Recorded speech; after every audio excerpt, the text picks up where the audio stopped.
Sur les 5 chiens présents dans les locaux, c'est Souk, le teckel, qui règne sans partage sur le 6e étage. Une question de hiérarchie bien sûr, puisqu'il est le chien du patron. Et oui, si chacun des collaborateurs du magazine peut venir au bureau avec son compagnon, c'est effectivement grâce au PDG, Jean-Louis Servan-Schreiber. Lui-même ne conçoit pas la vie sans les animaux.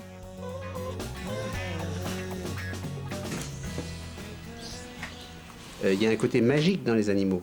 C'est une sorte de contact avec le réel. Quand on est dans le travail, dans sa tête, dans les ordinateurs, dans les discussions, on est un peu dans l'abstraction.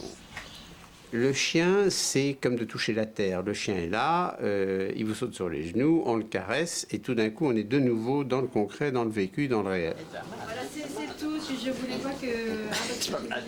La petite chienne de la comptabilité, Maya, a apporté beaucoup récemment dans l'animation du 5e étage.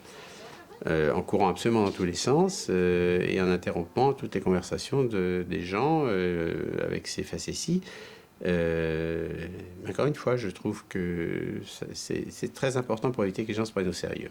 La première fois que je suis arrivée ici, c'était pour un entretien. Et donc Arnaud m'a tout de suite présenté ses chiens. J'ai trouvé ça plutôt sympa. Voilà, il m'a présenté. Enfin, ils font vraiment partie de la boîte de toute façon. Quand on croise son patron ou qui est dans son bureau en train de faire des papouilles à son chien et vraiment de se laisser aller à de la tendresse avec son animal, c'est attendrissant. Et puis tout de suite, ça démystifie le rapport patron-subordonné. Enfin, ça remet tout le monde dans un rapport humain, en fait.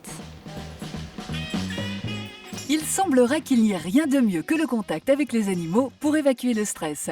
Petite démonstration. Ce qui est bien, c'est qu'il ramène son jouet à chaque fois. Elle est tout le temps dans les couloirs, dès qu'il y a quelqu'un qui passe, personne ne peut s'empêcher de s'amuser avec elle. Et à la fin de la journée, il y a ceux qui rentrent chez eux,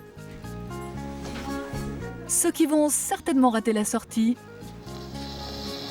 et enfin, les autres qui aimeraient bien pouvoir rentrer, mais qui vont visiblement devoir attendre que leur maître finisse leur travail.